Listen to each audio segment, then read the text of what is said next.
ನಮಸ್ಕಾರ, ಶುಭ ಮಧ್ಯಾಹ್ನ ಪ್ರೀತಿಯ ವಿದ್ಯಾರ್ಥಿಗಳಿಗೆ, ಶಾಲಾ ಶಿಕ್ಷಕರಿಗೆ ಹಾಗೂ ಶಾಲಾ ಸಿಬ್ಬಂದಿ ವರ್ಗದವರಿಗೆ. ನಿಮ್ಮೆಲ್ಲರಿಗೂ ಕೂಡ ವಿದ್ಯಾಶಕ್ತಿಯ ವಿಜ್ಞಾನದ ತರಗತಿಗೆ ಆತ್ಮೀಯವಾದಂತಹ ಸ್ವಾಗತ. ಹೇಗಿದ್ದೀರಾ? ಹೇಗಿತ್ತು ನಿಮ್ಮ ದಿನ? ಹೊಸದೊಂದು ಸಪ್ತಾಹವನ್ನ ನಾವು ಆರಂಭದಲ್ಲಿ ಇದ್ದೀವಿ ಅಲ್ವಾ? We are in the start of a new week. So ಹಾಗಾಗಿ ವಿಪರೀತವಾದಂತಹ ಒಂದು ಎಕ್ಸೈಟ್ಮೆಂಟ್, ಕೌತುಕತೆ ಮತ್ತೆ ಒಂದ್ ರೀತಿಯಾದಂತಹ ಸಂಭ್ರಮ ನಮ್ಮೆಲ್ಲರಲ್ಲೂ ಮನೆ ಮಾಡ್ತಿದೆ. ಸಂಭ್ರಮ ಯಾತಕ್ಕಾಗಿ? ಬಾಲ್ಯನೇ ಸಂಭ್ರಮ ಅಲ್ವಾ? ಆ ಕಾರಣಕ್ಕಾಗಿ. ಇದನ್ನ ಹೇಳ್ತಾ ಇವತ್ತಿನ ವಿಜ್ಞಾನದ ಸೆಷನ್ಗೆ ನಿಮ್ಮೆಲ್ಲರಿಗೂ ಪ್ರೀತಿಯ ಸ್ವಾಗತ.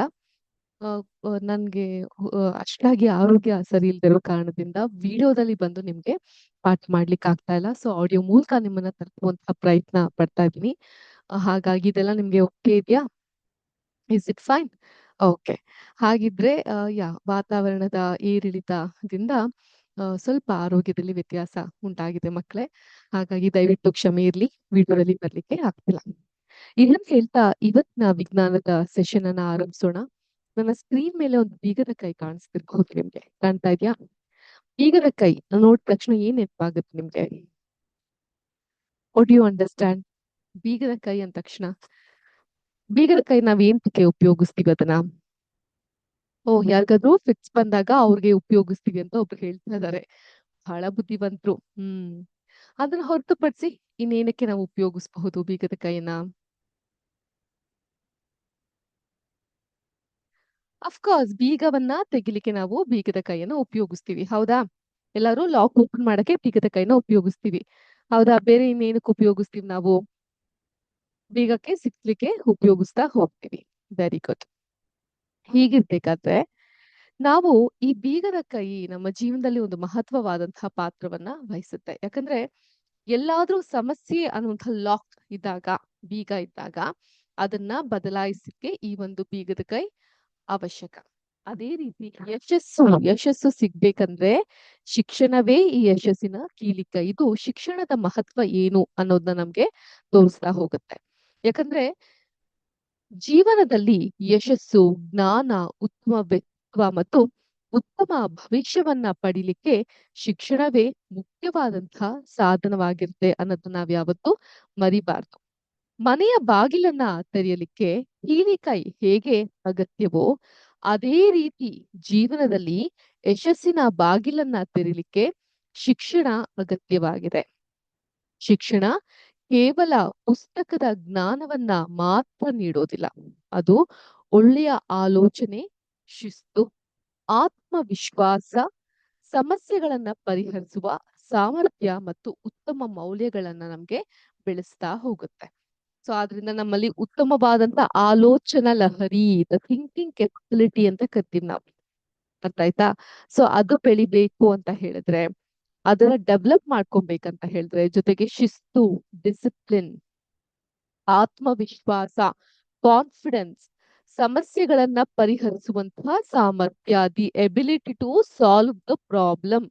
ಏನೋ ಒಂದು ಸಮಸ್ಯೆ ಆಗಿದೆ, ಅದನ್ನ ಬಗೆಹರಿಸುವಂತಹ ಒಂದು ಸಾಮರ್ಥ್ಯ ಮತ್ತು ಉತ್ತಮ ಮೌಲ್ಯಗಳನ್ನ, ವ್ಯಾಲ್ಯೂಫುಲ್ ಲೈಫ್ ಅಂತ ಹೇಳ್ತೀವಿ, ಉತ್ತಮವಾದಂತಹ ಮೌಲ್ಯಗಳನ್ನ ನಾವು ಬಳಸ್ಕೊಳ್ಲಿಕ್ಕೆ ಈ ಒಂದು ಶಿಕ್ಷಣ ಅನ್ನೋದು ಬಹಳ ಮುಖ್ಯ ಆಗ್ತಾ ಬರುತ್ತೆ. ಶಿಕ್ಷಣ ಪಡೆದಂತಹ ವ್ಯಕ್ತಿ ತನ್ನ ಜೀವನವನ್ನಷ್ಟೇ ಅಲ್ಲ, ತನ್ನ ಕುಟುಂಬ, ಸಮಾಜ ಮತ್ತು ದೇಶದ ಅಭಿವೃದ್ಧಿಗೂ ಕೊಡುಗೆ ನೀಡಬಲ್ಲನು. ಆದ್ರಿಂದ ಎಜುಕೇಶನ್ ಅನ್ನೋದು ತುಂಬಾ ಇಂಪಾರ್ಟೆಂಟ್. ಪ್ರತಿಯೊಬ್ಬ ವ್ಯಕ್ತಿಯು ಕೂಡ ಎಜುಕೇಟೆಡ್ ಆಗಿರ್ಬೇಕಾಗತ್ತೆ. Okay. And moreover, education is not only about scoring good marks. ಬರೀ ಪರೀಕ್ಷೆಯಲ್ಲಿ ಎಷ್ಟು ಒಳ್ಳೆ ಮಾರ್ಕ್ಸ್ ಬಂದಿದೆ ಅದ್ಮೇಲೆ ಮಾತ್ರ ಇರೋದಿಲ್ಲ.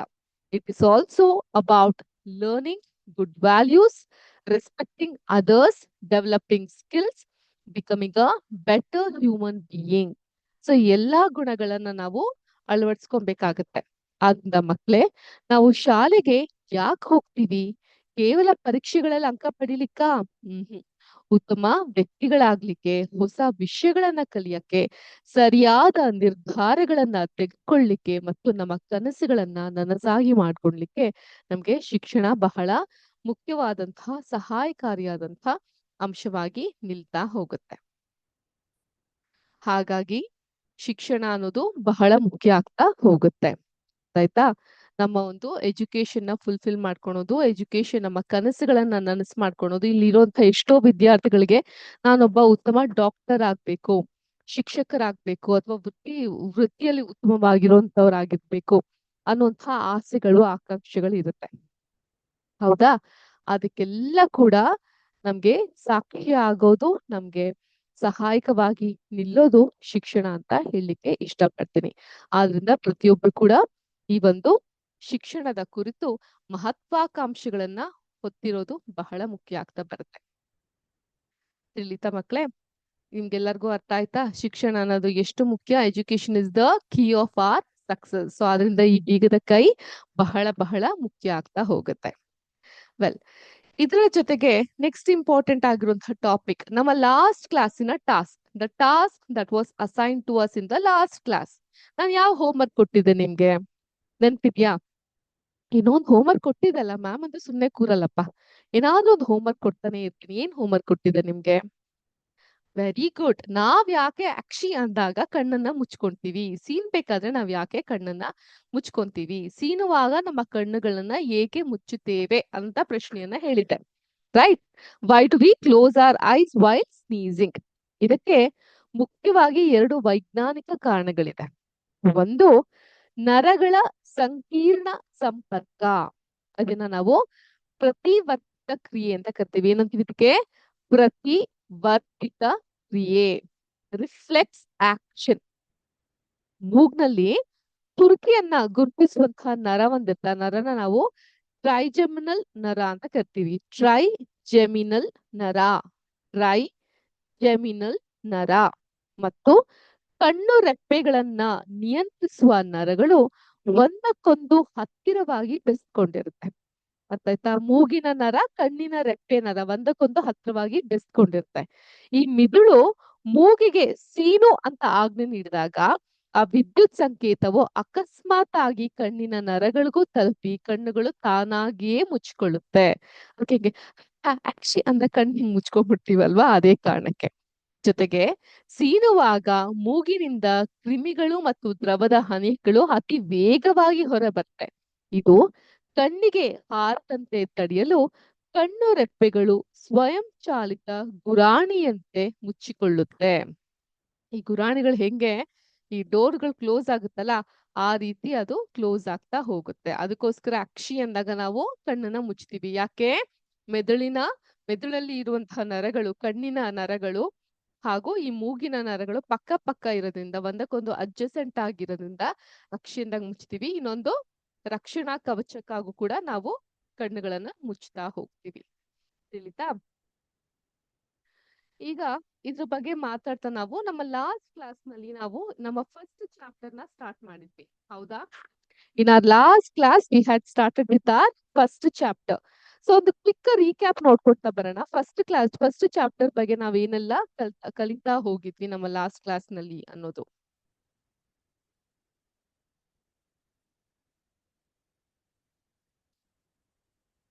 ಕಾಣಿಸ್ತಾ ಇದ್ಯಾ? ನನ್ನ ಧ್ವನಿ ಕೇಳಿಸ್ತಾ ಇದೆಯಾ ನಿಮ್ಮೆಲ್ಲರಿಗೂ? ಅದು ಇನ್ನೂ ಇಂಪಾರ್ಟೆಂಟ್. ಯಾಕಂದ್ರೆ ಮುಖ ಸರಿಯಾಗಿ ಕಾಣದೇ ಇದ್ದಾಗ ಧ್ವನಿನೇ ಎಲ್ಲಾ ಕೆಲಸವನ್ನ ಮಾಡ್ತಿರ್ಬೇಕಾಗತ್ತೆ. ಸೊ ವಿಜ್ಞಾನದ ಸರ್ವವ್ಯಾಪ್ಯತೆಯ ಬಗ್ಗೆ ನಾವು ಕಲಿತಾ ಹೋಗಿದ್ವಿ. ಆಳವಾದಂತಹ ಸಾಗರದಿಂದ ವಿಜ್ಞಾನವನ್ನ ಕಾಣ್ತಾ ಹೋಗಬಹುದು. ಅಕಸ್ಮಾತ್ ನಮ್ಮ ಪೆನ್ನಿನ ರೀತಿಲಿ ಏನಾದ್ರೂ ಖಾಲಿ ಆಗಿದ್ರೆ ಅದ್ರ ಬಗ್ಗೆ ನಾವ್ ಯೋಚನೆ ಮಾಡ್ತೀವಲ್ವಾ, ಅದೇ ರೀತಿ ವಿಜ್ಞಾನವು ಕೂಡ ಅವಲೋಕನ, ನಮ್ಗೆ ಅರ್ಥವಾಗದ ಅಥವಾ ಆಸಕ್ತಿದಾಯಕವಾದಂತಹ ವಿಷಯಗಳನ್ನ ಸೂಕ್ಷ್ಮವಾಗಿ ಗಮನಿಸೋದು, ಪ್ರಶ್ನಿಸೋದು, ಕ್ವಶನಿಂಗ್, ಯಾಕೆ ಆ ವಿಷಯ ಆಗಿದೆ, ಯಾಕೆ, ಹೇಗೆ ಎಂಬ ಪ್ರಶ್ನೆಗಳನ್ನ ನಮಗೆ ನಾವೇ ಕೇಳಿಕೊಳ್ಳೋದು, ಊಹೆ, ಹೈಪೋಥಸಿಸ್ ಅಥವಾ ಪರಿಕಲ್ಪನೆಗೆ, ಪ್ರಶ್ನೆಗೆ ಸಂಭವನೀಯ ಉತ್ತರವನ್ನ ಊಹಿಸುವುದು, ಕನ್ಸಿಡರೇಟ್ ಆನ್ಸರ್ಸ್ಗಳನ್ನ ಹುಡುಕ್ತಾ ಹೋಗೋದು. ನೆಕ್ಸ್ಟ್ 4ನೇದು, ಪರೀಕ್ಷಿಸುವುದು, ಪ್ರಯೋಗಗಳನ್ನ ಮಾಡುವುದು. ಸೊ ಇದ್ರ ಅರ್ಥ ನಮ್ಮ ಊಹೆ ಸರಿ ಇದೆಯಾ ಪ್ರಯೋಗಗಳು ಅಥವಾ ಹೆಚ್ಚಿನ ಅವಲೋಕನಗಳನ್ನ, ಇನ್ವೆನ್ಷನ್ಸ್ ಗಳನ್ನ ಮಾಡೋದ್ರ ಮೂಲಕ ಪರೀಕ್ಷೆಯನ್ನ ಮಾಡೋದು. ಈ ರೀತಿಯಾಗಿ ವಿಶ್ಲೇಷಣೆ ಮತ್ತು ತೀರ್ಮಾನವನ್ನ ಮಾಡೋದ್ರ ಮೂಲಕ ಬಂದಂತಹ ಫಲಿತಾಂಶ ಅದನ್ನ ವಿಶ್ಲೇಷಿಸಿ ಎಕ್ಸಾಮಿನ್ ಮಾಡಿ ಸರಿಯಾದಂತಹ ಉತ್ತರವನ್ನ ಕಂಡುಕೊಳ್ಳೋದಿದೆಯಲ್ಲ, ಇದು ವಿಜ್ಞಾನ. ಓಕೆ, ನಿಮ್ಮ ಫಸ್ಟ್ ಚಾಪ್ಟರ್ ನ ಸ್ಟಾರ್ಟಿಂಗ್ ಪಾಯಿಂಟ್ ಕುರಿತು ನಾವು ಈ ಒಂದು ಟಾಪಿಕ್ ನಲ್ಲಿ ಮಾತಾಡ್ತಾ ಹೋದ್ವಿ. ಈಗ ಇವತ್ತಿನ ಕ್ಲಾಸ್ ನಲ್ಲಿ let us learn and understand about the part 2, ಎರಡನೆಯ ಭಾಗ. ಈಗ ಹೇಗೆ ಕಾಂತಾರ ಮೊದಲನೇ ಭಾಗ ಎರಡನೇ ಭಾಗ ಬಂತು, ಅದೇ ತರ ಇದು ಕೂಡ ಎರಡನೆಯ ಭಾಗದ ಕುರಿತು ನಾವು ಆಲೋಚಿಸ್ತಾ ಹೋಗೋಣ. Will learn and understand regarding the second part. Okay, ready ಇದ್ದೀರಾ? ಲಾಸ್ಟ್ ಕ್ಲಾಸ್ ನಲ್ಲಿ ಫಸ್ಟ್ ಪಾರ್ಟ್ ಬಗ್ಗೆ ತಿಳ್ಕೊಂಡಿದ್ವಿ. ಈಗ ಎರಡನೇ ಪಾರ್ಟ್ ಏನ್ ಕಾಣ್ತಾ ಇದೆ ಇಲ್ಲಿ? ನಾವೊಬ್ಬ ವಿಜ್ಞಾನಿ ಒಂದು ಲ್ಯಾಬೊರೇಟರಿಯಲ್ಲಿ ಕೆಲಸ ಮಾಡ್ತಿರೋದನ್ನ ಕಾಣಬಹುದು. ಹೌದಾ? Can you all see? ಒಬ್ಬ ವಿಜ್ಞಾನಿ ಒಂದು ಲ್ಯಾಬೊರೇಟರಿಯಲ್ಲಿ ಕೆಲಸ ಮಾಡ್ತಿರೋದನ್ನ ನಾವು ಕಾಣ್ಲಿಕ್ಕೆ ಸಾಧ್ಯವಾಗ್ತಾ ಹೋಗುತ್ತೆ. ಇದ್ರ ಮೂಲಕ ನಾವ್ ಏನ್ ಮಾಡ್ತೀವಿ? ದೈನಂದಿನ ಜೀವನದಲ್ಲಿ ವಿಜ್ಞಾನಿಗಳು ಅಂತ ಹೇಳಿದ್ರೆ ಪ್ರಯೋಗಾಲಯದಲ್ಲಿ ಬಿಳಿ ಕೋಟ್ ಹಾಕಿಕೊಂಡು ಇರುವಂತವ್ರು ಅಲ್ಲ. ರೈಟ್? ದೈನಂದಿನ ಜೀವನದಲ್ಲಿ ಲ್ಯಾಬೊರೇಟರಿ ಅಥವಾ ಅಲ್ಲಿ ಬಿಳಿ ಕೋಟ್ ಹಾಕಿಕೊಂಡು ಕೆಲಸ ಮಾಡುವವರು ಮಾತ್ರ ವಿಜ್ಞಾನಿಗಳಲ್ಲ. ವೈಜ್ಞಾನಿಕ ವಿಧಾನವನ್ನ ಅನುಸರಿಸಿ ಸಮಸ್ಯೆ ಪರಿಹರಿಸುವ ಪ್ರತಿಯೊಬ್ಬರು ವಿಜ್ಞಾನಿಗಳೇ. By using the scientific method, ವೈಜ್ಞಾನಿಕ ವಿಧಾನ, very important. You can take a note of it ಮಕ್ಕಳೇ. ನೀವು ಇದನ್ನ ನೋಟ್ ಕೂಡ ಮಾಡ್ಕೊಬಹುದು. ಶಿಕ್ಷಕರು ಅಥವಾ ಶಿಕ್ಷಕ ಸಂಬಂಧಿಗಳು ಕ್ಲಾಸ್ ನಲ್ಲಿ ಇದ್ರೆ, ಅಂದ್ರೆ ರೆಪ್ರೆಸೆಂಟೇಟಿವ್ಸ್ ಇದ್ರೆ, ದಯವಿಟ್ಟು ಮಕ್ಕಳಿಗೆ ನೋಟ್ ಮಾಡ್ಕೊಂಡ್ಲಿಕ್ಕೆ ಹೇಳಿ. This point is very important. ವೈಜ್ಞಾನಿಕ ವಿಧಾನವನ್ನ ಅನುಸರಿಸಿ ಸಮಸ್ಯೆಗೆ ಪರಿಹರಿಸುವ ಪ್ರತಿಯೊಬ್ಬರು ವಿಜ್ಞಾನಿಗಳೇ. ವಿಜ್ಞಾನಿಗಳು ಅಂತ ಹೇಳಿದ್ರೆ ಏನು ಅಂತ ಕೇಳಬಹುದು. ವೈಜ್ಞಾನಿಕ ವಿಧಾನಗಳನ್ನ ಅನುಸರಿಸಿ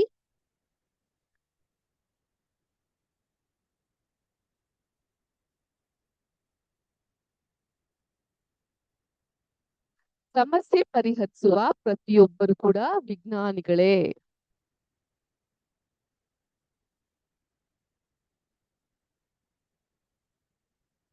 ಡನ್? ನೋಟ್ ಮಾಡ್ಕೊಂಡ್ರಾ ಇಲ್ಲಿಂದ? Very good. ಈಗ ಫಸ್ಟ್ ಕುಕ್ಕರ್ ನಿಂದ ಬೇಳೆ ಚೆಲ್ದಾಗ, ಇಲ್ಲೊಂದು ಕುಕ್ಕರ್ ಕಾಣಬಹುದು, ಇದರಿಂದ ವಿಷಲ್ ಆಚೆ ಬರ್ತಾ ಇದೆ, ಬೇಳೆಗಳ ಆಚೆ ಚೆಲ್ಲಿ ಹೋಗ್ತಾ ಇದೆ. ಕುಕ್ಕರ್ ನಿಂದ ಬೇಳೆ ಆಚೆ ಚೆಲ್ಲಿದಾಗ ಏನಾಯ್ತು? ಏನ್ ಚೆಲ್ಲಿರಬಹುದು? ಅಡಿಗೆ ಮಾಡಕ್ ಬರ್ತಾ ನಿಮ್ಗೆ ಯಾರಿಗಾದ್ರು? You all know cooking? ಸ್ವಲ್ಪ ಆದ್ರೂ ಗೊತ್ತಾಗಬಹುದಾ? ಕುಕ್ಕರ್ನ ಬಳಸ್ತೀರಾ ನಿಮ್ ಕಡೆ? ಅಥವಾ ಒಂದು ಪಾತ್ರೆಯಲ್ಲಿ ಒಂದಿಷ್ಟು ಬೇಳೆಯನ್ನ ನೀರಾಕಿ ಇಟ್ಟು ಅದು ಒಲೆ ಮೇಲೆ ಇಟ್ಟು ಅದು ಬೇಯಲಿಕ್ಕೆ ಶುರು ಮಾಡಿದಾಗ ನೀರೆಲ್ಲ ಆಚೆ ಬಂತು ಅಂದ್ರೆ ಏನಂತ ಅರ್ಥ? ಕುಕ್ಕರ್ ನಲ್ಲಿ ನೀರು ಹೆಚ್ಚಾಯ್ತು ಅಂತ ಯೋಚಿಸ್ತೀವಲ್ವಾ, ಅದನ್ನ ಸರಿಪಡಿಸ್ತೀವಲ್ವಾ. ಸೊ ನಮ್ಗೆ ತನ್ನಿಂದ ತಾನೇ ಗೊತ್ತಾಗುತ್ತೆ ನೀರ್ ಹೆಚ್ಚಾಗಿದೆ. ಕುಕ್ಕರ್ ನಿಂದ ಬೇಳೆ ಚೆಲ್ದಾಗ ಕುಕ್ಕರ್ ನಲ್ಲಿ ನೀರ್ ಹೆಚ್ಚಾಯ್ತು ಅಂತ ನಮ್ಗೆ ಗೊತ್ತಾಗ್ತಾ ಬರುತ್ತೆ. ಅದೇ ತರ ಒಂದು ಸೈಕಲ್ ರಿಪೇರಿ ಅವನ್ ಏನ್ ಮಾಡ್ತಾನೆ? ಸೈಕಲ್ ಟೈರ್ ಪಂಚರ್ ಆದಾಗ ಎಲ್ಲಿ ಗಾಳಿ ಸೋರುತ್ತಿದೆ ಅಂತ ಹುಡುಕ್ತಾನೆ ಅಲ್ವಾ? ಯಾಕಂದ್ರೆ ನನ್ ಪಂಚರ್ ನಿಲ್ತಾ ಇಲ್ಲ, ನನ್ ಸೈಕಲ್ಗೆ ಎಷ್ಟೇ ಪಂಚರ್ ಹಾಕಿದ್ರು ನಿಲ್ತಾ ಇಲ್ಲ ಅಂದ್ರೆ ಎಲ್ಲ ಆಗಿರ್ಬೇಕು, ಗಾಳಿ ಆಚೆ ಹೋಗ್ತಾ ಇರ್ಬೇಕು ಅಂತ ಅದನ್ನ ಹುಡುಕ್ಲಿಕ್ಕೆ ಶುರು ಮಾಡ್ತಾನೆ. ಅದೇ ತರ ಒಬ್ಬ ಎಲೆಕ್ಟ್ರಿಕ್ ವರ್ಕ್ ಮಾಡ್ತಾರಲ್ಲ, ಅವ್ರನ್ನ ನಾವು ಎಲೆಕ್ಟ್ರಿಷಿಯನ್ ಅಂತ ಕರಿತೀವಿ. People who does the electric bulb. ಅವರು ಈ ಬಲ್ಬ್ ಉರಿಯೋದಿದ್ದಾಗ ಸಮಸ್ಯೆ ಬಲ್ಬ್ ನಲ್ಲಿ ಇದೆಯಾ ಅಥವಾ ಸ್ವಿಚ್ ನಲ್ಲಿ ಇದೆಯಾ ಅಂತ ಪರಿಶೀಲಿಸ್ತಾರೆ. ಸೊ ಅಕಸ್ಮಾತ್ ನಮ್ಮನೇಲಿ ಏನಾದ್ರು ಕರೆಂಟ್ ಸರಿಯಾಗಿ ವರ್ಕ್ ಆಗ್ತಿಲ್ಲ ಅಂತ ಅಂದಾಗ ನಾವ್ ಏನ್ ಮಾಡ್ತೀವಿ? ಒಂದು ಎಲೆಕ್ಟ್ರಿಷಿಯನ್ ಕರ್ಸಿದಾಗ ಅವ್ರನ್ನ ಟೆಸ್ಟರ್ ನ ತೆಗೆದುಕೊಂಡ್ಬಂದು ಈ ಚಿತ್ರದಲ್ಲಿ ಕಾಣಿಸೋ ರೀತಿ ಒಂದು ಟೆಸ್ಟರ್ ನ ತಗೊಂಡ್ಬಂದು ಚೆಕ್ ಮಾಡ್ತಾರೆ. ಸ್ವಿಚ್ ಸರಿ ಇಲ್ವಾ, ಬಲ್ಬ್ ಸರಿ ಇಲ್ವಾ, ಕರೆಂಟ್ ಯಾಕೆ ಪಾಸ್ ಆಗ್ತಿಲ್ಲ ಅಂತ ಅವರು ಎಕ್ಸಾಮಿನ್ ಮಾಡ್ಲಿಕ್ಕೆ ಶುರು ಮಾಡ್ತಾರೆ. ಈಗ ಬಿಡಿ, ಎಲೆಕ್ಟ್ರಿಷಿಯನ್, ಸೈಕಲ್ ರಿಪೇರಿ ಇವ್ರನ್ನೆಲ್ಲಾರನು ಬಿಟ್ಬಿಟ್ಟು ಮುಂದೆ ಹೋಗೋಣ. ನಿಮ್ಮ ಬಗ್ಗೆ ಮಾತಾಡೋಣ. ನಾವು ಮತ್ತು ನೀವು ಯಾರು? ನಾನು ಇದು, ನೀವಿದು ಅಲ್ವಾ? ಶಿಕ್ಷಕರು ಮತ್ತು ಮಕ್ಕಳು ನಮ್ಮ ದೈನಂದಿನ ಜೀವನದಲ್ಲಿ ಯಾವುದೇ ಸಮಸ್ಯೆಗೆ ಪ್ರಶ್ನೆ ಕೇಳಿ ಉತ್ತರ ಹುಡುಕುವಾಗ ನಾವೂ ಸಹ ವಿಜ್ಞಾನಿಗಳಂತೆ ಕೆಲಸ ಮಾಡ್ತೀವಿ. ಇದ್ಯಾಕೆ ಹೀಗಿದೆ ಅಂತ ನಾವ್ ಯೋಚಿಸ್ತೀವಲ್ಲ, ಆಗ ನಾವು ಕೂಡ ವಿಜ್ಞಾನಿ ಅಂತಾನೆ ಕೆಲಸ ಮಾಡ್ತೀವಿ. ಆದ್ರಿಂದಾನೇ ನಾನು ಫಸ್ಟ್ ಕ್ಲಾಸ್ ಅಲ್ಲಿ ನಿಮ್ಗೊಂದು ಅಫರ್ಮೇಶನ್ ಕೊಟ್ಟಿದ್ದೆ. ಏನದು? ಕುತೂಹಲಭರಿತವಾಗಿ ಆಲೋಚಿಸುವಂತ ಪ್ರತಿಯೊಂದು ಮಗುವು ಏನಾಗುತ್ತೆ? ವಿಜ್ಞಾನಿನೇ ಆಗುತ್ತೆ. So we all have a scientist with in us. ಆದ್ರಿಂದ ಈ 6ನೇ ತರಗತಿಯ ವಿಜ್ಞಾನದ ಪುಸ್ತಕದಲ್ಲಿ ನಾವು ಮುಂದೆ ಕಲಿಯಲಿರುವಂತಹ ಮುಖ್ಯ ವಿಷಯಗಳ ಕುರಿತು ಮತ್ತೆ ಈ ಅಧ್ಯಾಯ ಏನನ್ನ ಒಳಗೊಂಡಿದೆ ಅನ್ನೋದ್ರ ಕುರಿತು ಒಂದು ಸಣ್ಣ ಪರಿಚಯ ನೀಡ್ತೀನಿ. Okay, I'll give you a very simple explanation regarding ನಮ್ಮ ಇವತ್ತಿನ ಕ್ಲಾಸ್ ನಲ್ಲಿ ನಿಮ್ಮ ವಿಜ್ಞಾನದ ಸೆಷನ್ ಅಲ್ಲಿ ನಾವು ಈ ಒಂದು ಫಸ್ಟ್ ಪರ್ಟಿಕ್ಯುಲರ್ ಚಾಪ್ಟರ್ ಏನಿದೆ, ಈ ಚಾಪ್ಟರ್ ಅಲ್ಲಿ ನಿಮ್ಗೆ ಏನಕ್ಕೆ ಈ ಚಾಪ್ಟರ್ ಇಟ್ಟಿದ್ದಾರೆ, ಇದ್ರೊಳಗಿರುವಂತಹ ಇಂಪಾರ್ಟೆಂಟ್ ಅಂಶ ಏನು ಅನ್ನೋದನ್ನ ಎಕ್ಸ್ಪ್ಲೇನ್ ಮಾಡ್ತಾ ಹೋಗ್ತೀವಿ.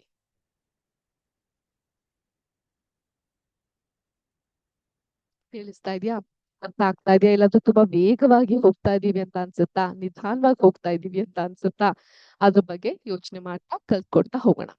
ಫಸ್ಟ್, ಈ ಪಠ್ಯ ಪುಸ್ತಕದ ಪ್ರಯಾಣದ ಮುನ್ನೋಟ. Before we sliding into this particular chapter, let us understand starting ಏನಿದೆ ಅನ್ನೋದನ್ನ ಅರ್ಥ ಮಾಡ್ಕೊಂತಾ ಹೋಗೋಣ. ಈ book ಒಳಗಡೆ ಏನಿದೆ ಅನ್ನೋದನ್ನ ನಾವು ಅರ್ಥ ಮಾಡ್ಕೊಂತಾ ಹೋಗೋಣ. ನಮ್ಮ ಜೀವ ಜಗತ್ತು ಅದು ಎಷ್ಟು ವೈವಿಧ್ಯತೆಯಿಂದ ಕೂಡಿದೆ. ಸಮುದ್ರ, ನದಿ, ತೀರಗಳು, ಮರ, ಗಿಡ, ಅಮೆಜಾನ್ ಅಂತ ಫಾರೆಸ್ಟ್ಗಳು, ಪಕ್ಷಿ, ಪ್ರಾಣಿ, ಕ್ರಿಮಿ, ಕೀಟ, ಸೂಕ್ಷ್ಮ ಜೀವಿಗಳು, ಇವೆಲ್ಲವನ್ನ ಒಳಗೊಂಡಿದೆ ಅಲ್ವಾ ನಮ್ಮ ವಿಜ್ಞಾನ ಅನ್ನೋದು. ಸೊ ನೇಚರ್ ಡೈವರ್ಸ್, ಜೀವ ಜಗತ್ತಿನಲ್ಲಿ ವೈವಿಧ್ಯತೆಯನ್ನ ನಾವು ಕಾಣ್ತಾ ಹೋಗಬಹುದು. ಸಸ್ಯಗಳು, ಪ್ರಾಣಿಗಳು ಮತ್ತು ಅವು ಬೆಳೆಯುವಂತಹ ಅದ್ಭುತ ವಿಧಾನಗಳ ಬಗ್ಗೆ ನಾವು ತಿಳ್ಕೊಂತಾ ಹೋಗಬಹುದು. ಹೌದಾ? ನೆಕ್ಸ್ಟ್, ಆಹಾರ ಮತ್ತು ನೀರು. ಸೊ ನಮ್ಮ ಭೂಮಿಯನ್ನ ಗಮನಿಸಿದಾಗ ಭೂಮಿಯಲ್ಲಿ ಸಿಗುವಂತ ಆಹಾರ, ಉದಾಹರಣೆಗೆ ನಿಮ್ಮ ಪರ್ಟಿಕ್ಯುಲರ್ ಪ್ರದೇಶದಲ್ಲಿ ಒಂದಿಷ್ಟು ಆಹಾರಗಳು ಸಿಗಬಹುದು, ಅದು ಬೇರೆ ಕಡೆ ಸಿಗದೇನೂ ಹೋಗಬಹುದು, ಬೇರೆ ಕಡೆ ಸಿಗುವಂತ ಆಹಾರ ನಿಮಗ್ ಸಿಗದೆ ಹೋಗಬಹುದು. ಆದ್ರಿಂದ ವೈವಿಧ್ಯಮಯವಾದಂತಹ ಆಹಾರಗಳನ್ನ ನಾವು ಕಾಣಬಹುದು, ನೀರನ್ನ ಕಾಣಬಹುದು, ನಮ್ಮ ದೇಹದ ಬೆಳವಣಿಗೆಗೆ ಬೇಕಾದಂತಹ ಆಹಾರದ ವೈವಿಧ್ಯತೆ. ಲಾಸ್ಟ್ ಕ್ಲಾಸ್ ನಲ್ಲಿ ನಾವೆಲ್ಲ ತಿಳ್ಕೊಂಡಿದ್ವಿ, ಅಂದ್ರೆ ಒಂದು ಪೌಷ್ಟಿಕದಾಯಕವಾಗಿರುವಂತ ಆಹಾರ ಎಷ್ಟು ಮುಖ್ಯ ಅಂತ ಅನ್ಬಿಟ್ಟು. ಆದ್ರಿಂದ ನಮ್ಮ ದೇಹದ ಬೆಳವಣಿಗೆಗೆ ಕಾರ್ಬೋಹೈಡ್ರೇಟ್ಸ್, ಪ್ರೋಟೀನ್ಸ್, ಮಿನರಲ್ಸ್, ವೈಟಮಿನ್ಸ್ ಇವೆಲ್ಲ ಬೇಕು. ಈ ಒಂದು ಆಹಾರದ ವೈವಿಧ್ಯತೆ ಹಾಗೂ ವೈವಿಧ್ಯತೆ ಅಂದ್ರೆ ಇಲ್ಲಿ ಡೈವರ್ಸಿಟಿ ಹಾಗೂ ಮಳೆ, ನೀರು, ಬಿಸಿ ಮತ್ತು ತಂಪಗಿನ ತಾಪಮಾನಗಳ ಪರಿಕಲ್ಪನೆ. ನಾವು 224 ತಾಸು ಕೂಡ ಬಿಸಿಲುಗಾಲದಲ್ಲೇ ಇರ್ಲಿಕ್ಕಾಗಲ್ಲ, ಅದೇ ರೀತಿ ಮಳೆಗಾಲದಲ್ಲೇ ಇರ್ಲಿಕ್ಕಾಗಲ್ಲ. ಹವಾಮಾನ ಬದಲಾಗ್ತಾ ಹೋಗುತ್ತಲ್ವಾ, ಅದ್ ತಕ್ಕಂತೆ ನಮ್ಮ ದೇಹವು ಕೂಡ ಬದಲಾಗ್ತಾ ಹೋಗುತ್ತೆ.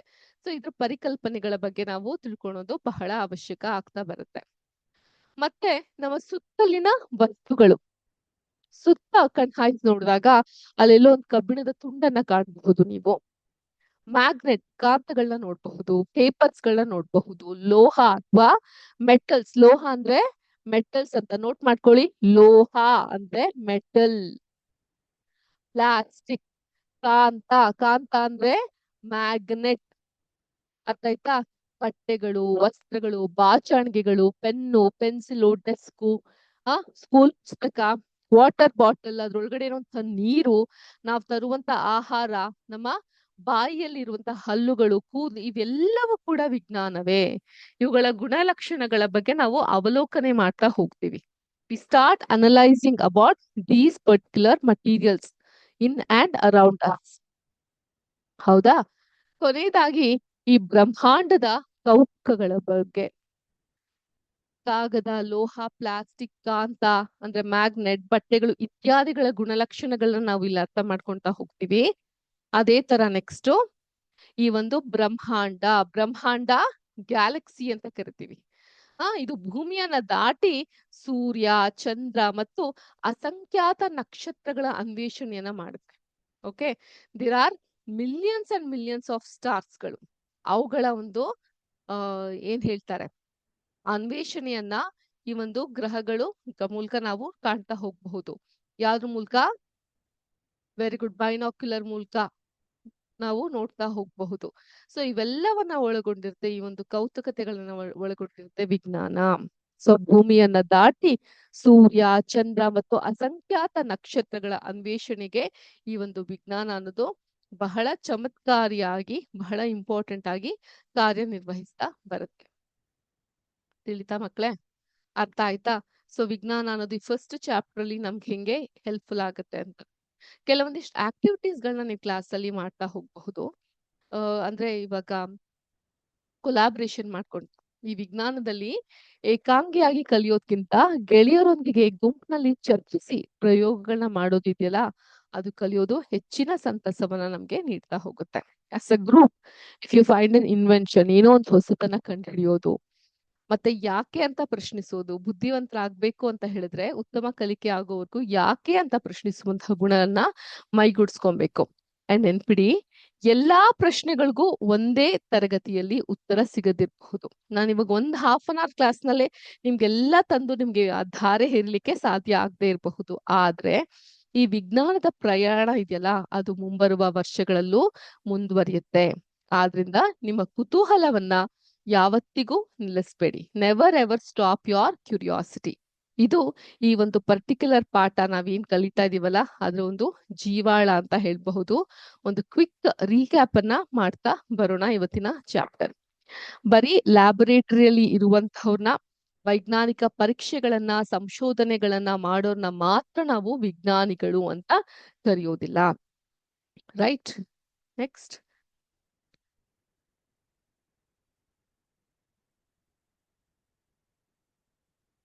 ಕುಕ್ಕರ್ ನಿಂದ ಬೇಳೆ ಚೆಲ್ಲಾಗ ನಾವ್ ಏನಂತ ಊಹೆ ಮಾಡ್ತೀವಿ? ಅಯ್ಯಯ್ಯೋ, ಕುಕ್ಕರ್ ನಲ್ಲಿ ನಾವು ನೀರನ್ನ ಜಾಸ್ತಿ ಇಟ್ಬಿಟ್ಟಿದೀವಿ ಅಂತ ಊಹೆ ಮಾಡ್ತೀವಿ, ಹೌದಾ? ಸೈಕಲ್ ರಿಪೇರಿ ಮಾಡೋನು ಇಲ್ಲೆಲ್ಲೋ ತೂತ್ ಆಗಿದೆ, ಅದ್ರ ಮೂಲಕ ಗಾಳಿ ಆಚೆ ಹೋಗ್ತಾ ಇದೆ, ಅದನ್ನ ನಾನು ಬಂಧಿಸಿಡ್ಬೇಕು ಅಂತ ಅವನು ಯೋಚಿಸ್ತಾನೆ. ಎಲೆಕ್ಟ್ರಿಷಿಯನ್ ಸ್ವಿಚ್ ಅಲ್ಲಿ ಪ್ರಾಬ್ಲಮ್ ಇದೆಯಾ, ಬಲ್ಬ್ ಅಲ್ಲಿ ಪ್ರಾಬ್ಲಮ್ ಇದೆಯಾ, ಅಥವಾ ಎಲ್ಲಿ ಸಮಸ್ಯೆ ಇದೆ ಅಂತ ಆಳವಾಗಿ ಗ್ರಹಿಸ್ಲಿಕ್ಕೆ ಹೋಗ್ತಾನೆ. ನಾವು ಮತ್ತು ನೀವು ನಿಜ ಜೀವನದಲ್ಲಿ ಏನ್ ಮಾಡ್ತಾ ಹೋಗ್ತೀವಿ? ಯಾವುದೇ ಸಮಸ್ಯೆಗೆ ಪ್ರಶ್ನೆ ಕೇಳಿ ಉತ್ತರ ಹುಡುಕುವಂತಹವ್ರು ನಾವು ಸಹ ವಿಜ್ಞಾನಿಗಳಂತೆನೆ ಕೆಲಸ ಮಾಡ್ತಾ ಹೋಗ್ತೀವಿ. So we all have a scientist back with in us. ಆದ್ರಿಂದ ಈ ಒಂದು ಕ್ಲಾಸ್ ನಲ್ಲಿ ಪಠ್ಯ ಪುಸ್ತಕದ ಪ್ರಯಾಣವನ್ನ ಕೂಡ ನಾವು ನೋಡಿದ್ವಿ, ಯಾವ ರೀತಿ ನಮ್ಮ ಪಠ್ಯ ಅನ್ನೋದು ಸಿದ್ಧವಾಗಿದೆ ಅನ್ನೋದು. ಜೊತೆಗೆ ನಮ್ಮ ಪಠ್ಯದಲ್ಲಿ ಜೀವ ಜಗತ್ತಿನಲ್ಲಿ ವೈವಿಧ್ಯತೆ, the diversification that we have in our nature. Okay, living world ಅಲ್ಲಿ ಇರುವಂತಹ ಡೈವರ್ಸಿಫಿಕೇಶನ್ ಬಗ್ಗೆ ನಾವು ತಿಳ್ಕೊಂತಾ ಹೋಗ್ತೀವಿ. ರೈಟ್, ಸಸ್ಯಗಳು, ಪ್ರಾಣಿಗಳು ಮತ್ತು ಅವು ಹೇಗೆ ಬೆಳವಣಿಗೆಯನ್ನ ಪಡೆಯುತ್ತೆ ಅನ್ನೋದನ್ನ ನೋಟ್ ಮಾಡ್ಕೊಂತಾ ಹೋಗ್ತೀವಿ. ಅದೇ ರೀತಿ ಆಹಾರ ಮತ್ತು ನೀರು, ನಮ್ಮ ದೇಹಕ್ಕೆ ಪೌಷ್ಟಿಕಾಂಶವನ್ನ ನೀಡುವಂತ ಆಹಾರ, ಕಾರ್ಬೋಹೈಡ್ರೇಟ್ಸ್, ಪ್ರೋಟೀನ್ಸ್, ಮಿನರಲ್ಸ್, ಖನಿಜಗಳು, ವೈಟಮಿನ್ಸ್ಗಳು, ಇವುಗಳ ಕುರಿತು ತಿಳ್ಕೊಳ್ತೀವಿ. ಹಾಗೆ ನೀರು ಅನ್ನೋದು ಎಷ್ಟು ಅವಶ್ಯಕ ಇದೆ ನಮ್ಮ ದೇಹಕ್ಕೆ ಅನ್ನೋದ್ರ ಕುರಿತು ಕೂಡ ಕಲ್ತ್ಕೊಂತಾ ಹೋಗ್ತೀವಿ. ನಮ್ಮ ಸುತ್ತಲಿನ ವಸ್ತುಗಳು, ಅದು ಮರದ ತುಂಡಾಗಿರಬಹುದು ಅಥವಾ ಕಾಂತವನ್ನ ಸೃಷ್ಟಿಸುವಂತಹ ಮ್ಯಾಗ್ನೆಟ್ಸ್ ಗಳಾಗಿರಬಹುದು, ಮ್ಯಾಗ್ನೆಟಿಕ್ ಫೀಲ್ಡ್ ಅನ್ನ ಸೃಷ್ಟಿ ಮಾಡಬಹುದು. ಇವೆಲ್ಲದರ ಕುರಿತು ಕೂಡ ನಾವು ಸ್ಥೂಲವಾಗಿ ಕಲಿತಾ ಹೋಗ್ತೀವಿ. ಜೊತೆಗೆ ಬ್ರಹ್ಮಾಂಡದ ಕೌತುಕಗಳು, ಚಂದ್ರ ಯಾಕೆ ಬಿಳಿ ಬಣ್ಣದಲ್ಲಿದ್ದಾನೆ, ಮಾರ್ಸ್ ಮಂಗಳ ಗ್ರಹ ಯಾಕೆ ನಾವು ಕೆಂಪು ಬಣ್ಣದಲ್ಲಿ ಕಾಣ್ತೀವಿ, ಇದ್ರ ಹಿಂದಿರುವಂತಹ ವಿಜ್ಞಾನ ಏನು, ಬದುಕಲಿಕ್ಕೆ ಯೋಗ್ಯವಾಗಿರುವಂತಹ ಗ್ರಹ ಯಾವುದು, ಯಾವ ಗ್ರಹ ನಿಮ್ಮ ಪ್ರಕಾರ ಬದುಕಲಿಕ್ಕೆ ಯೋಗವಾಗಿರುವಂತಹ ಗ್ರಹ? ಅಫ್ಕೋರ್ಸ್ ನಮ್ಮ ಭೂಮಿ ಅಲ್ವಾ, ಆದ್ರಿಂದ ನಮ್ಮ ಭೂಮಿಯನ್ನ ರಕ್ಷಿಸ್ಕೊಳ್ಳೋದು, ಕಾಪಾಡ್ಕೊಳ್ಳೋದು ನಮ್ಮೆಲ್ಲರ ಹೊಣೆ ಮತ್ತು ಕರ್ತವ್ಯ. ರೈಟ್, ಹೌದಾ? ನನ್ ಜೊತೆಗೆ ಇದ್ದೀರಾ? ನಿಮ್ಗೆಲ್ಲ ಅರ್ಥ ಆಗ್ತಾ ಇದ್ಯಾ? ಸೊ ಒಟ್ಟಾರೆಯಾಗಿ ಈ ಪರ್ಟಿಕ್ಯುಲರ್ ಚಾಪ್ಟರ್, ವಿಜ್ಞಾನದ ಅದ್ಭುತ ಪ್ರಪಂಚ ಏನಿದೆ, ವಿಜ್ಞಾನದ ವಿವಿಧ ಮಜಲುಗಳನ್ನ, ವಿವಿಧ ಶಾಖೋಪಶಾಖೆಗಳನ್ನ, ಬ್ರಾಂಚಸ್ಗಳನ್ನ ನಮ್ಗೆ ಅರ್ಥೈಸುವಂತಹ ಪ್ರಯತ್ನವನ್ನ ಮಾಡ್ತಾ ಇದೆ. ನೆಕ್ಸ್ಟ್ ಕ್ಲಾಸ್ ನಲ್ಲಿ, ನಾನು ನೆಕ್ಸ್ಟ್ ಕ್ಲಾಸ್ ತೆಗೆದುಕೊಳ್ಳೋಕ್ಕಿಂತ ಮುಂಚೆ, ನೆಕ್ಸ್ಟ್ ಗುರುವಾರ ಇದೆ ಅನ್ಸುತ್ತಲ್ಲ ನಿಮ್ ಕ್ಲಾಸು? ಓಕೆ, ನಾವು ಆ ಕ್ಲಾಸ್ಗಳಲ್ಲಿ ಒಂದಿಷ್ಟು ಕ್ರಿಟಿಕಲ್ ಥಿಂಕಿಂಗ್ ಪ್ರಶ್ನೆಗಳನ್ನ ನಿಮ್ಗೆ ಕೇಳ್ತಾ ಹೋಗ್ತೀವಿ. ಅಂದ್ರೆ ನಿಮ್ಮ ಮೈಂಡ್ ಅನ್ನ ಶಾರ್ಪ್ ಮಾಡುವಂತಹ ಒಂದಿಷ್ಟು ಕ್ವೆಶನ್ಸ್ ಗಳನ್ನ ಕೇಳ್ತಾ ಹೋಗ್ತೀವಿ. ದಯವಿಟ್ಟು ಅಂತ ಪ್ರಶ್ನೆಗಳಿಗೆ ಪ್ರಿಪೇರ್ ಆಗ್ಬಿಟ್ಟು ಬನ್ನಿ. ಈಗ ತಾನೇ ನಾವು ಯಾಕೆ ಸೀನ್ ಬೇಕಾದ್ರೆ ಕಣ್ಣು ಮುಚ್ತೀವಿ ಅಂತ ನಾನು ಮಾತಾಡಿದ್ದೆ. ದಟ್ಸ್ ಬಿಕಾಸ್ ಟ್ರೋಜರ್ಮಿನಲ್ ಅನ್ನುವಂಥ ನರ, ಕಣ್ಣು ರೆಪ್ಪೆಗಳ ನರ ಒಂದಕ್ಕೊಂದು ಹತ್ತಿರವಾಗಿ ಬೆಸ್ಕೊಂಡಿರೋದ್ರಿಂದ ಅದು ಒಂದ್ ರೀತಿ ಏನಾಗುತ್ತೆ, ಮೂಗಿನಿಂದ ಮೆದುಳಿಗೆ ಸಂಕೇತ ಹೋದಾಗ ಮೂಗಿನ ಜೊತೆಗೆ ಕಣ್ಣು ಕೂಡ ಮುಚ್ಕೊಳ್ಳೋಕೆ ಶುರುವಾಗುತ್ತೆ. ಮತ್ತೆ ನೈಸರ್ಗಿಕವಾಗಿ ಕಣ್ಣುಗಳನ್ನ ರಕ್ಷಿಸ್ಕೊಳ್ಲಿಕ್ಕೆ ನಾವು ಸೀನ್ ಬೇಕಾದ್ರೆ ಕಣ್ಣನ್ನ ಮುಚ್ತೀವಿ. ಈಗ ಸೀನುವಾಗ ಕಣ್ಗಳನ್ನ ಮುಚ್ತಿದ್ರೆ ಕಣ್ಣು ಹೊರಗೆ ಬಂದ್ಬಿಡುತ್ತೆ. ಎಷ್ಟ್ ಜನ ಕೇಳಿದ್ರಿ ಮಾತುಗಳನ್ನ? while you're sneezing, if you don't close your eyes, the eyeball would come out ಅಂತ. ಎಷ್ಟ್ ಜನ ನಂಬ್ತೀರಾ ಇದನ್ನ? ಇದು ಸಂಪೂರ್ಣ ತಪ್ಪು ಮಕ್ಕಳೇ. It's a very false one. ಯಾಕಂದ್ರೆ ಸೀನುವಿನ ಒತ್ತಡವನ್ನ ಎದೆ ಮತ್ತು ಉಸಿರಾಟದ ಹಾದಿಯಲ್ಲಷ್ಟೇ ಇರುತ್ತೆ, ಕಣ್ಣುಗಳ ಹಿಂಭಾಗದಲ್ಲಿ ಅಲ್ಲ. ಸೊ ಅದು ಕಣ್ಣುಗಳ ಹಿಂಭಾಗದಲ್ಲಿ ಬಂದು ಖಂಡವಕ್ಕಂತ ಆಚೆ ಏನ್ ಬರೋದಿಲ್ಲ. ನಾವ್ ಸೀನ್ದಾಗ ನಮ್ಮ ಹೃದಯದ ಬಡಿತ ಕ್ಷಣಕಾಲ ನಿಂತು ಹೋಗುತ್ತೆ. ಎಷ್ಟೋ ಜನಕ್ಕೆ ಈ ನಂಬಿಕೆ ಇದೆ ಅಲ್ವಾ? ಅದಕ್ಕೆ ಸೀನ್ದಾಗ ಗಾಡ್ ಬ್ಲೆಸ್ ಯು ಅಂತ ಕರಿತೀವಿ ನಾವು. ಸೀಂದಾಗ ನಮ್ಮ ಹೃದಯದ ಬಡಿತ ಕ್ಷಣಕಾಲ ನಿಂತು ಹೋಗುತ್ತೆ. ಎದೆಯ ಭಾಗದಲ್ಲಿ ಒತ್ತಡ ಬದಲಾಗೋದ್ರಿಂದ ಹೃದಯದ ಬಡಿತದ ವೇಗ ಸ್ವಲ್ಪ ಕಡಿಮೆಯಾಗುತ್ತೆ ಹೊರತು ಹೃದಯ ಎಂದಿಗೂ ನಿಲ್ಲೋದಿಲ್ಲ. ಅಕಸ್ಮಾತ್ ಹೃದಯ ನಿಂತ್ರೆ ನಾವೇ ನಿಂತ್ಬಿಟ್ವಿ ಅಂತ ಅರ್ಥ. ಆದ್ರಿಂದ 25% ಜನರಿಗೆ ತೀವ್ರವಾದ ಸೂರ್ಯನ ಬೆಳಕನ್ನ ನೋಡಿದ ತಕ್ಷಣ ಸೀನ್ ಬರುತ್ತೆ. ಬೆಳಕಿನ ನರ ಮತ್ತು ಮೂಗಿನ ನರಗಳು ಪರಸ್ಪರ ಆಗೋದೇ ಇದಕ್ಕೆ ಕಾರಣ ಆಗ್ತಾ ಹೋಗುತ್ತೆ. ಇದು ನಾವ್ ಯಾಕೆ ಸೀನ್ತೀವಿ ಅನ್ನೋದ್ರ ಹಿಂದೆ ಇರುವಂತಹ ವೈಜ್ಞಾನಿಕ ಕಾರಣ. ಮತ್ತೆ ಸೀನ್ಬೇಕಾದ್ರೆ ಯಾಕೆ ಕಣ್ಣನ್ನೇ ಮುಚ್ತೀವಿ ಅನ್ನೋದ್ರ ಹಿಂದೆ ಇರುವಂತಹ ಸೈನ್ಸ್. ಮುಂದಿನ ಕ್ಲಾಸ್‌ನಲ್ಲಿ ಈ ವಿಜ್ಞಾನಕ್ಕೆ ಸಂಬಂಧಪಟ್ಟಂತಹ ಮತ್ತಷ್ಟು ಕೌತುಕದಾಯಕವಾದಂತಹ ವಿಷಯವನ್ನ ನಾವು ತಿಳ್ಕೊಳ್ಳೋಣ. ಜೊತೆಗೆ ಈ ವಾರದ ಟಾಸ್ಕ್ ಕೊಡೋದ್ ನಾನಂತೂ ಮರ್ತಿಲ್ಲ. ಮನೆಗ್ ಹೋಗಿ ಒಂದಿಷ್ಟು ರಾಗಿ ಕಾಳನ್ನ ನೆನೆಸಿ, ಅದನ್ನ ಮೊಳಕೆ ಬರಿಸಿ, ಅದ್ರಲ್ಲಿ ಉಂಟಾಗುವಂತಹ ವೈಜ್ಞಾನಿಕ ಬದಲಾವಣೆಗಳನ್ನ ನೀವು ನೋಟ್ ಮಾಡ್ಕೊಳ್ತಾ ಬನ್ನಿ. ನೆಕ್ಸ್ಟ್ ಕ್ಲಾಸಲ್ಲಿ ಡಿಸ್ಕಸ್ ಮಾಡೋಣ ಅಂತ ಹೇಳ್ತಾ, ಇವತ್ತಿನ ಕ್ಲಾಸ್ ನಿಮ್ಮೆಲ್ಲರಿಗೂ ಉಪಯುಕ್ತವಾಗಿತ್ತು ಅಂತ ಭಾವಿಸ್ತೀನಿ. ಎಲ್ಲಾರ್ಗೂ ಶುಭ ದಿನ. ಜೈ ಹಿಂದ್, ಜೈ ಕರ್ನಾಟಕ ಮಾತೆ, ಜೈ ವಿದ್ಯಾಶಕ್ತಿ. ನಮಸ್ಕಾರ.